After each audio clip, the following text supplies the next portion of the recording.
right, thank you for making time, and the discussion on youth and leadership starts now. My guests are all with me. Let me start by introducing them. From my farthest right, Kasmuel Makoure, ODM Youth League. Thank you for making time. Honorable George Omamba is the MCA for North Kanyamkago in Migori County. Thank you for making time. Faith Ken is a youth advocate. Thank you very much for making time. Honorable Grace Bahati, MCA for Cheleni Ward in Machakos. Thank you very much for making time. And Tony Blair, Oka chairman at the Technical University of Kenya. Oka is Onagi Comrades Association chairperson at the Technical University of Kenya. Thank you for making time. And let's start off with the dailies. And the daily nations are awash. The daily nation is Tanzania on the edge, the standard darkness in Dar. Same conversation. And I'll start with you, Kasmuel. What is it that these leaders don't seem to understand about the young generation today? Or is it the young generation who are more restless? Are they more woke? Or are they more intolerant? In all honesty, first of all, thank you very much for having me on the show.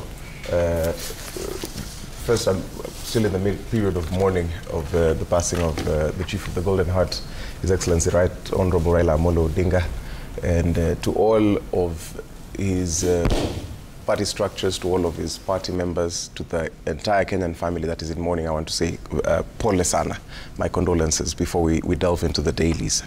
On the matter of whether young people are too restless, or is it that they do not understand, or what leaders do not understand, I think it needs to come to a point of reckoning where African leaders have to be awake to the fact that the youth bulge is an ever-growing concern. Because we are a devilishly educated generation. We are in a position where we are no longer pushovers. You remember there's a time in Kenya, for example, the budget day, it used to be a very secretive thing where goods would disappear from the shelves, and then the next morning they would come with new prices. Nowadays, we audit and auction everything. The specific situation in Tanzania, and I really empathize because I have a lot of friends in Tanzania, is we are seeing a shift in old structures into the new, and this is also a resounding message to all leaders of all generations, because you find President Suluhu got into power after Magufuli left. While we looked at it from an international perspective, President Magufuli was also had also some of these dictatorial tendencies. But if you listened to the zeitgeist at the time, he seemed to be well liked, even by people who are from the island, who have always been very critical of the leaders from the mainland. But then when Mama Suluhu ascends into power, we thought that the hatred was going to dissipate. But we saw a consistent, growing concern around her presidency that did not fade even up until this election.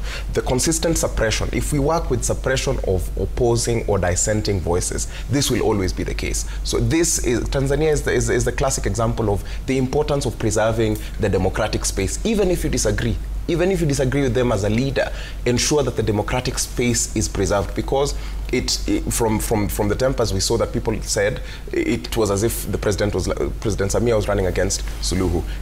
I would not want to delve too much into those details, but also for the young people, we've come of age.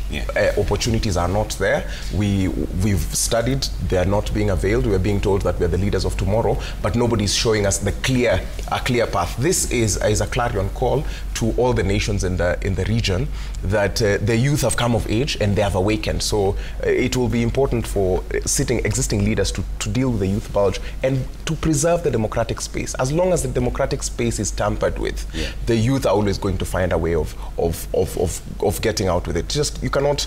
It's like a pressure cooker. At some point, you have to ease it. And I really empathize. My apologies, my sincere condolences to anyone who has lost lives and properties. But this is a clear clarion call that there is need to preserve the democratic space, to address the youth bulge, and for leaders to pave way for the new. Okay. Honorable Mamba, is that true that they've told their leaders of tomorrow and there's no clear path, and therefore there seems to be an uprising in the young people? Like in Tanzania, for example, this has never happened in decades. It's the first time people are seeing this level of protests. What is it that the leaders don't understand about this generation? Thank you, and I want to join in giving my condolences to the family of Raila Amolo Odinga for the great loss that we've received as a country. May Baba's soul rest in peace. Trevor, I think it is high time that the country or the countries or the continent start engaging in policies that involve the youth directly into decision-making system. Are we given the decisions that have been made by some individuals, or we are involved in that decision-making? What is the continent doing in ensuring that the youth are easen or given an opportunity to sit in the table where decisions are being made, or their paths are made a little bit easier to ascend into power? Now, if we take specific issue of Tanzania, it tells us that even if you are a leader in which capacity, you do not need to rule by dictating. If it were in Kenya, we would revoke Article 1 that says that sovereignty belongs to the people, and that the people can exercise their sovereign powers directly or through their democratically elected leaders. Now, in the case of Tanzania, the youth now have decided to take part to where now they would even want to represent themselves. So the issue is, are youth given an opportunity to sit together or to bring their ideas on the table, or the decisions are made on their behalf? And it is a very alarming situation, Trevor, that if not checked, then we are not going. Remember, it takes a lot of economic power, time, and energy from both our forefathers that used to build these countries that we see, especially now in Africa or Eastern Africa. And therefore, it would be important and very vehemently important to avoid this by involving our youth in decision making and not sitting somewhere and bringing for them the decisions that have been made in some quarters for them to do. So it must be checked. Faith, are young people more restless today, or are they more aware of the circumstances that they operate in? Thank you so much, Trevor. And first I want to thank you also for having me. And now on your question, I think the youth are just aware. And the youth brings the energy that has not been there. And that is what our leaders fail to understand. We have the energy, we have the time, and we are more aware, being that now we have technology and all. Information is passed easily, we have access to it. But now the problem is also how we are perceived by the older generation, because youth are the larger demographic in most of the countries in Africa, if not all.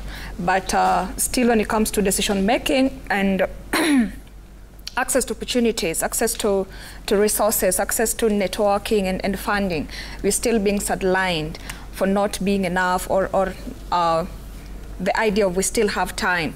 But yeah, so what is happening in Tanzania is a true reflection of what the youth are at the moment, because it's a wave across all Africa. The youth are awake, and yeah, they're going to reclaim their rightful spaces. Wonderful, Bahati. Thank you, Trevor. One of the things that our leaders, they need to get to understand, they cannot ignore the voice of the youth. They cannot just assume when they are raising out these voices, and not just the youths on the streets.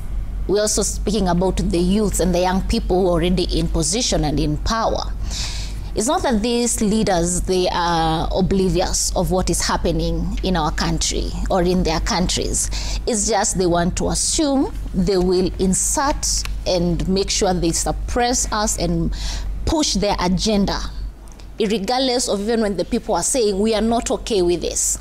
We are not okay with this. You've seen the cases in Kenya when it was the issue with the finance bill. The youth kept on saying, we are not okay with this. We are not okay with this, until now.